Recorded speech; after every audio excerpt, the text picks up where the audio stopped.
You were trained to be emotionally accessible. What if your constant willingness to be there for everyone is the very thing keeping you from being there for yourself? From the earliest stages of life, many of us are taught to prioritize politeness over authenticity. We're told to smile even when we don't feel like it, to be agreeable even when we're uncomfortable, and to make ourselves emotionally available always. Whether it's responding immediately to messages, explaining our choices to people who never earned that right, or simply showing up to ease someone else's discomfort, the underlying message is the same. Being good means being accessible. At first, this conditioning feels like virtue. You're praised for being dependable, likable, accommodating. You become the person who listens, supports, gives, and rarely questions whether the energy exchange is mutual. But over time, that emotional openness becomes a doorway others walk through without permission. People begin expecting access to your time, your attention, your peace, not because they're malicious, but because you've taught them to. You've been conditioned to believe that silence is rejection, that saying no is selfish, and that not responding is rude. And then one day it clicks. You begin to see the cost of your availability. You realize you've become emotionally programmable, reacting on command, explaining without being asked, justifying things that don't need defense. You're drained, overstimulated, and worst of all, disconnected from your own needs. That realization stings, but it also awakens something powerful. Because once you become aware of the pattern, you can break it. You can unlearn the idea that accessibility equals worth. You can reclaim your time, your space, your stillness. From that moment forward, you begin to protect what's yours. You no longer live to be reachable. You begin to live to be respected. Emotional reactivity isn't strength. It's a loss of control. For a long time, you believed that reacting quickly meant standing your ground. When someone disrespected you, you snapped back. When something felt unfair, you raised your voice. You thought that strong people don't stay silent, that responding immediately was a form of courage. And maybe in moments it felt like power. But over time, it started to feel different. You noticed how often you left conversations feeling drained, not victorious. You realized that your emotions were no longer just responses. They were reflexes, pulled by anyone who knew where to press. People could trigger you, provoke you, and pull you into arguments without effort.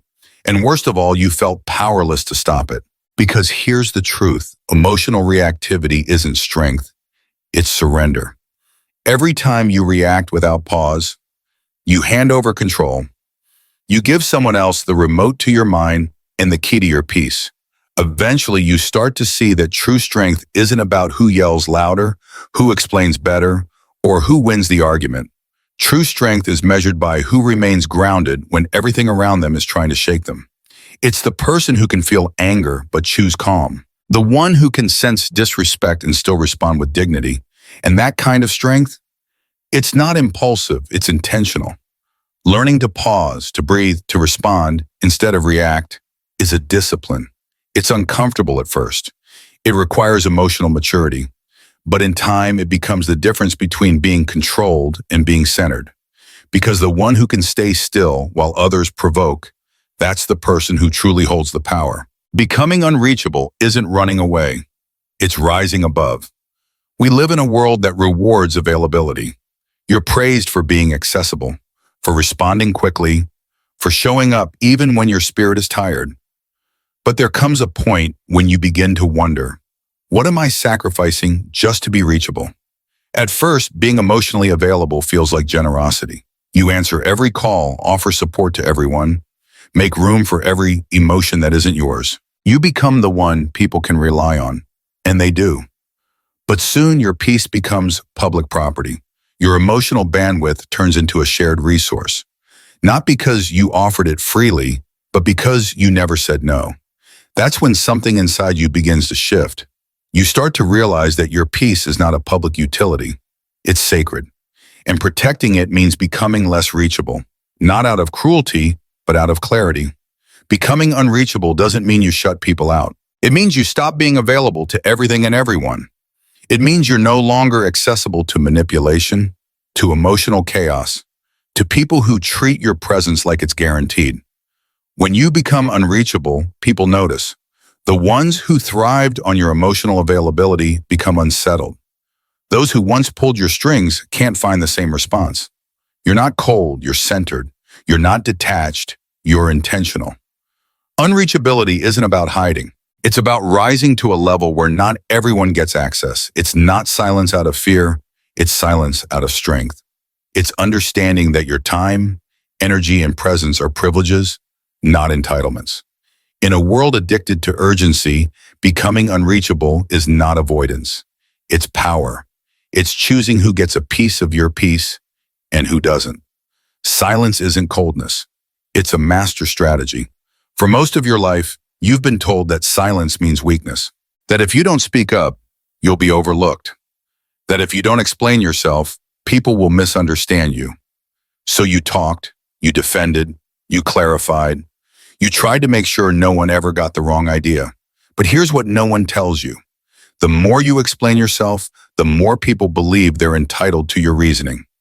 Eventually, you realize something powerful. Silence is not a gap in communication. It's a tool of leadership. It's not indifference. It's not passive aggression. It's not bitterness. It's the art of knowing when your words are truly necessary and when your peace is more valuable than being understood. Silence creates space. Space for clarity. Space for truth. Space for reflection. In that space, people begin to feel your boundaries without you having to shout them. They notice your distance. They feel the weight of your presence, even in your absence. There are people who walk into a room and shift the energy, not by speaking, but by choosing not to. They don't offer their emotions on demand. They don't fill silences with explanations. And in that restraint, they gain more control than those who talk the loudest. Because silence is not about disappearing. It's about becoming impossible to ignore without ever raising your voice. It's about learning that not every accusation needs an answer, not every conflict needs your energy, and not every misunderstanding is your responsibility to correct. When you master silence, you reclaim authority over yourself. You protect your energy, preserve your dignity, and radiate power without noise. So no, you're not cold. You're just no longer available to everything that doesn't deserve your voice. Letting go isn't a loss.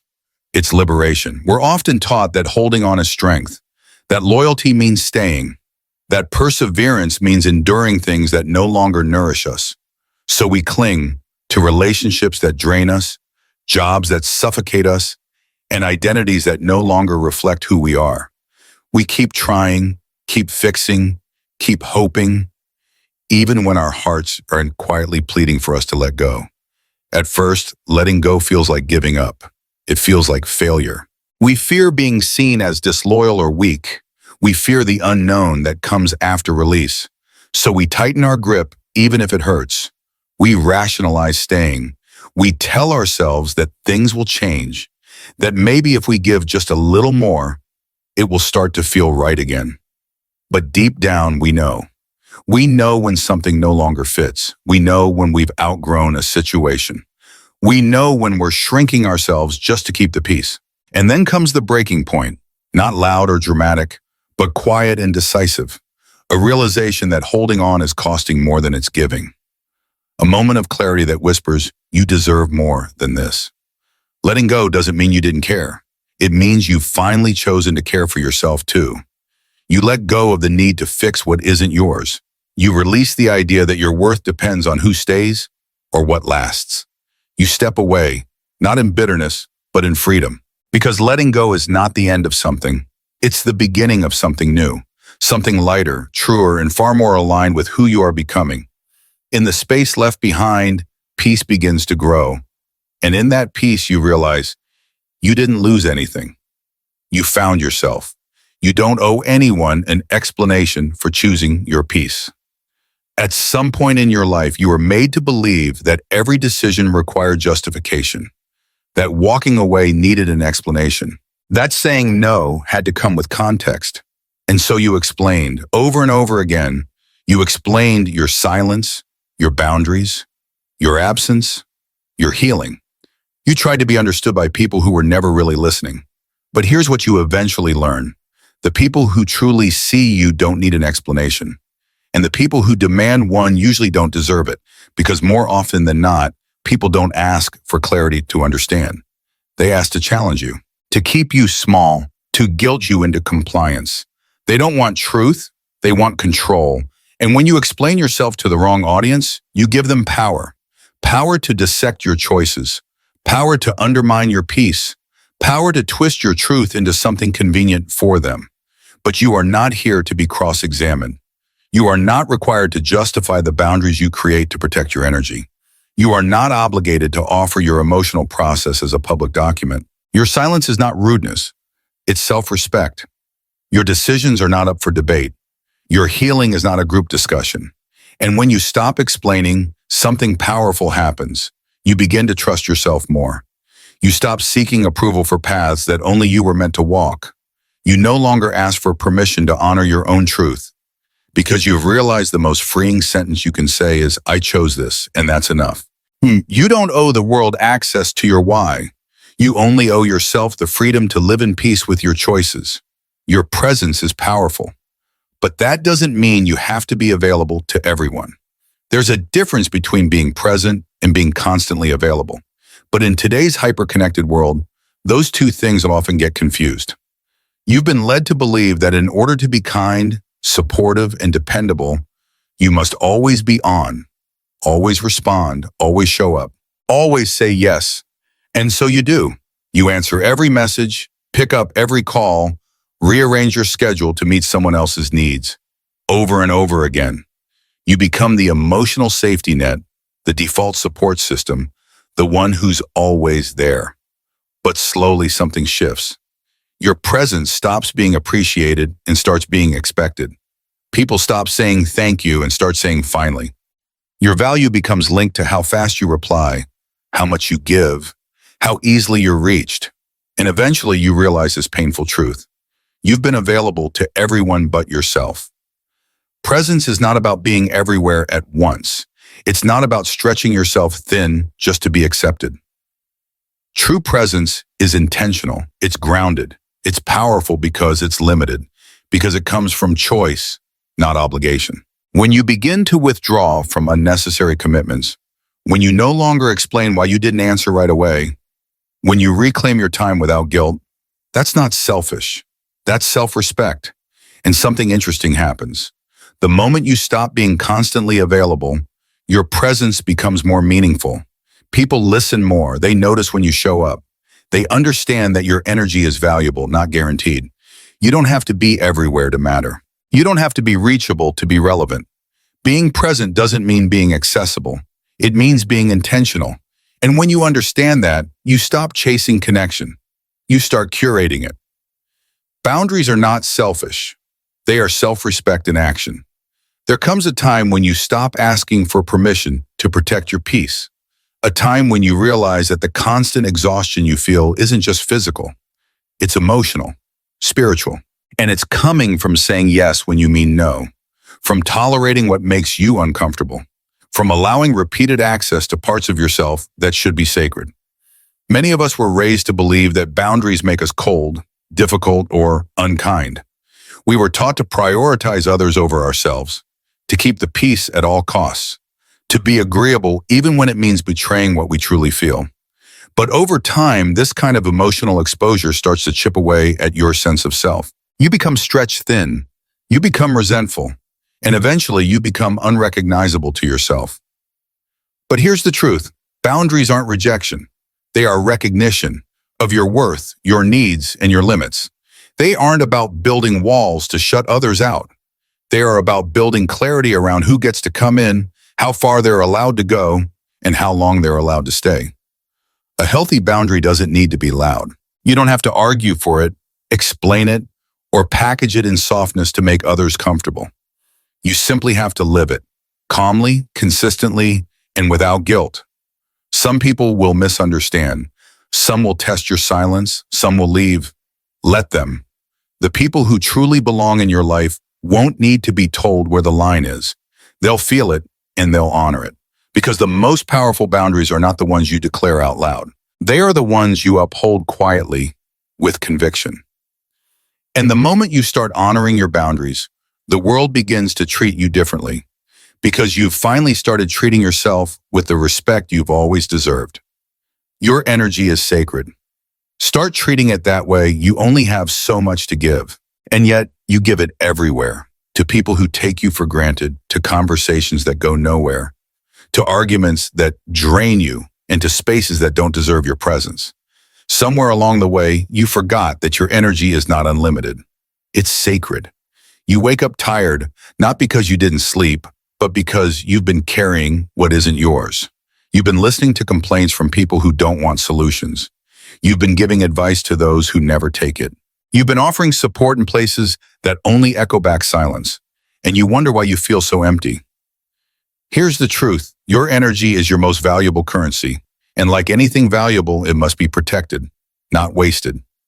You don't owe your presence to every situation. You don't owe your kindness to people who misuse it. You don't owe your time to those who treat it as disposable. It's okay to pull back. It's okay to not respond. It's okay to walk away from things that steal your peace. Being selective with your energy isn't rude, it's wise. It means you've stopped living on emotional autopilot. It means you've stopped letting guilt drive your decisions. Not everyone deserves access to you. Not every conversation deserves a response. Not every conflict deserves your involvement. Because when you treat your energy as sacred, you begin to move with intention, not obligation. You no longer show up just to keep the peace. You show up where peace already lives. And in doing so, you rediscover a version of yourself that is grounded, clear, and whole.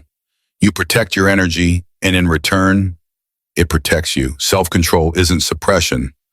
It's strength in motion. For years, you may have believed that staying silent meant you were weak, that choosing not to argue meant surrender, that controlling your emotions meant you were burying them. So you spoke up, often too fast. You defended yourself, reacted quickly, and felt the urge to correct everything that seemed wrong. But here's what life eventually teaches you. True power isn't in the reaction, it's in the restraint. Self-control is not the absence of emotion. It's the decision to feel without being ruled. It's the ability to choose your response instead of letting the moment choose for you. When someone provokes you, when a situation tugs at your ego, when chaos calls your name, self-control is the quiet voice that says, not everything deserves your fire. Repression comes from fear. It hides emotion, buries pain, and pretends nothing is wrong. Self-control comes from clarity. It acknowledges every emotion, but doesn't let any single one run the show. There's strength in silence that doesn't stem from avoidance. There's dignity in walking away without a dramatic exit. There's power in pausing, not because you're afraid to speak, but because you understand that the timing is wisdom. You no longer need to win every argument. You no longer need to correct every misconception. You no longer chase being right if it costs your peace. When you develop self-control, you don't become less of yourself. You become more centered in who you truly are. You act from principle, not provocation. You respond with purpose, not ego, and the world begins to notice. Not because you shout, but because you've mastered the art of choosing when to speak, when to act, and when to simply walk away. That is not repression. That is power refined. Patience isn't passive. It's one of the most underrated forms of power. In a world obsessed with urgency, instant results, and quick validation, patience can feel like a weakness. You're taught that if you don't act fast, you'll fall behind. If you don't speak now, you'll be forgotten. If you wait, you'll miss your chance. But here's what's rarely said. What's meant for you won't need to be forced. And the ability to wait without rushing, reacting, or reaching is a rare kind of strength. Patience isn't passivity. It's not inaction. It's not laziness. It's the discipline of holding space for clarity instead of chaos. It's knowing that decisions made in haste are often ones you'll regret. It's understanding that just because something feels urgent doesn't mean it deserves your immediate energy. When you are patient, you're not sitting still. You're observing. You're gathering information, letting emotions settle, giving time a chance to reveal what pressure usually hides. The impatient person acts today and apologizes tomorrow. The patient one watches today and acts with intention when the time is right. It takes emotional strength to wait when your ego is begging you to react. It takes inner peace to stay calm when your insecurities are screaming for answers. And it takes courage to hold the silence when the world demands noise. You no longer rush into conflict, relationships, or opportunities just to feel validated. You begin to trust that your timing, your path, your process is enough. And in that trust, you find something powerful, peace that doesn't rely on control. Because the truth is, the strongest people aren't those who move the fastest. They're the ones who know when to pause, when to watch, and when to move with quiet, unstoppable purpose. That's not weakness. That's wisdom wearing the face of patience. Your value isn't determined by others. It's defined by you. For far too long, you may have believed that your worth was something to be proven, that it lived in other people's approval, applause, or validation. You shaped yourself to fit in. You said yes to avoid rejection. You worked harder, gave more, and kept showing up, even when it cost you your peace, just to feel seen, just to feel enough. But here's the truth no one teaches you. Your value is not up for vote. It's not determined by how many people agree with you. It's not based on your popularity, your productivity, or how much you give to others. Your value is something you claim, not something you earn. It's reflected in the boundaries you set. It's visible in what you tolerate and what you refuse to accept. It's woven into your silence when others demand explanations, and into your calm when others expect chaos. When you stop chasing validation, you begin to see yourself clearly. You begin to ask, does this honor who I am, instead of will they approve? And slowly you build a life that doesn't beg to be seen. It simply exists in integrity. You start walking away from environments that drain you. You stop arguing with people who refuse to understand. You let go of the need to impress and focus on becoming the kind of person you're proud to be. Because value isn't about proving your worth. It's about living like you already know it. And when you truly embody that belief, the world adjusts. People treat you with more respect. Opportunities align with your standards. And most importantly, you stop settling for anything less than what reflects your truth. You define your value, no one else. Emotional dignity means choosing yourself over the need to please everyone. You were raised to be nice, to be polite, to avoid conflict and keep everyone comfortable, even when it meant making yourself uncomfortable.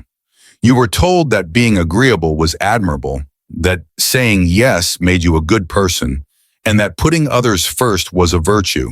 So you became the peacemaker, the fixer, the one who swallowed their truth just to make others feel okay. But slowly it started to hurt, because every time you said yes when you meant no, you betrayed yourself. Every time you bit your tongue, you chipped away at your own voice. Every time you put someone else's feelings above your own truth, you silenced your spirit. And one day you realized, pleasing everyone is a losing game. No matter how much you give, it's never enough. No matter how many sacrifices you make, someone will still be unhappy. That's when you begin to understand emotional dignity.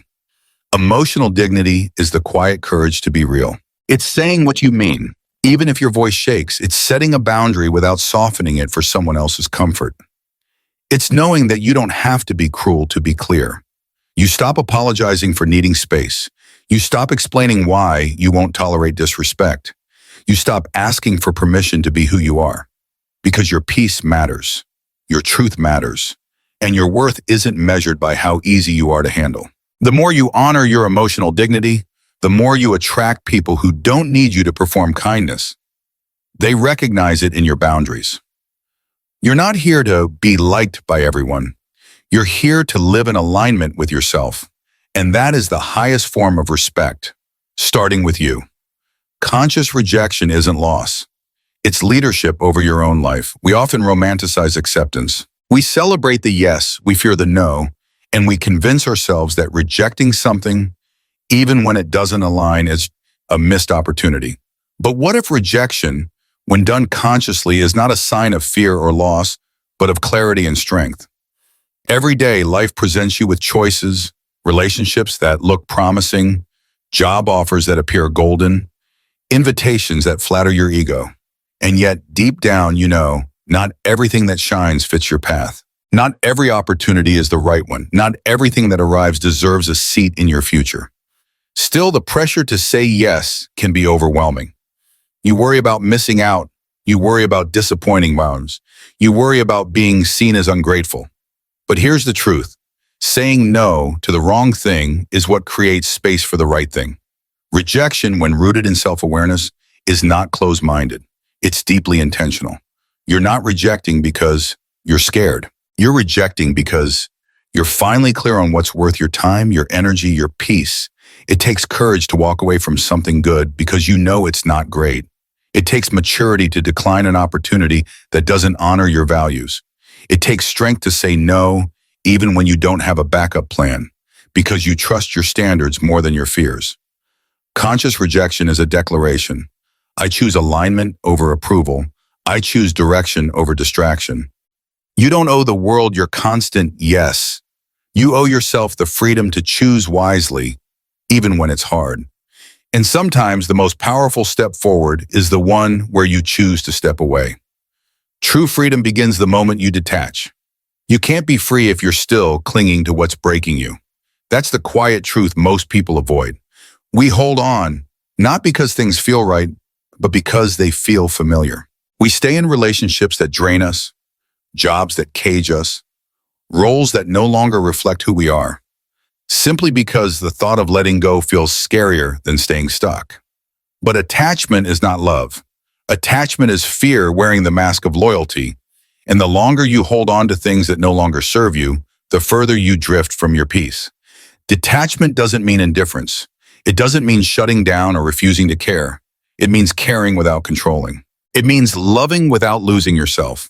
It means standing in your truth, even if it means standing alone. You begin to detach when you realize that your worth isn't determined by who stays. When you understand that your value doesn't rise or fall based on someone else's ability to see it. When you finally accept that you can love someone and still choose yourself. Detachment is choosing clarity over chaos. It's saying, I release what's weighing me down, even if I wanted it to work. It's learning to walk away without needing closure from the person who hurt you. It's refusing to chase explanations from people who were never committed to understanding you in the first place. And once you detach, something remarkable happens. You start breathing deeper. You start hearing your own voice again. You start recognizing yourself, not the version that was always bending, explaining, or holding on, but the version that stands with quiet confidence. Because true freedom isn't found in control. It's found in surrender. It's not found in gripping tighter. It's found in letting go. You free yourself when you stop needing closure, validation, or constant certainty. You free yourself when you no longer let your identity be built on what you're afraid to lose. Detachment is not a lack of emotion. It's emotional maturity in its highest form. And it's the gateway to peace that no one can take from you. You don't have to be everything for everyone. You just have to be aligned with yourself in a world that pressures you to stay constantly connected, always agreeable, and emotionally available. It's easy to lose track of who you truly are. You're encouraged to explain your every move, to soften your boundaries, and to place other people's comfort above your own clarity. But here's what most people eventually learn. Peace doesn't come from being liked, understood, or needed. It comes from being aligned. Alignment means choosing to protect your energy, even if it disappoints others. It means saying no without guilt. It means walking away from what feels familiar but no longer serves you. Letting go of emotional reactivity, people-pleasing, and over-explaining doesn't make you cold. It makes you clear. It means you've stopped giving away parts of yourself just to feel temporarily accepted. And it marks the moment you start living from a place of self-respect instead of self-sacrifice. You don't owe the world your availability. You don't have to respond to everything. You don't have to prove your worth with constant effort. The most powerful people aren't loud. They're calm. They don't beg to be seen. They are noticed because their presence speaks without noise. Start choosing where your energy goes. Start valuing your silence. Start honoring your time like it's sacred, because it is. When you stop needing validation, you start embodying value. And when you stop chasing understanding, you begin living with undeniable peace. Because the truth is simple, you are enough. Not when the world says so, but when you decide so.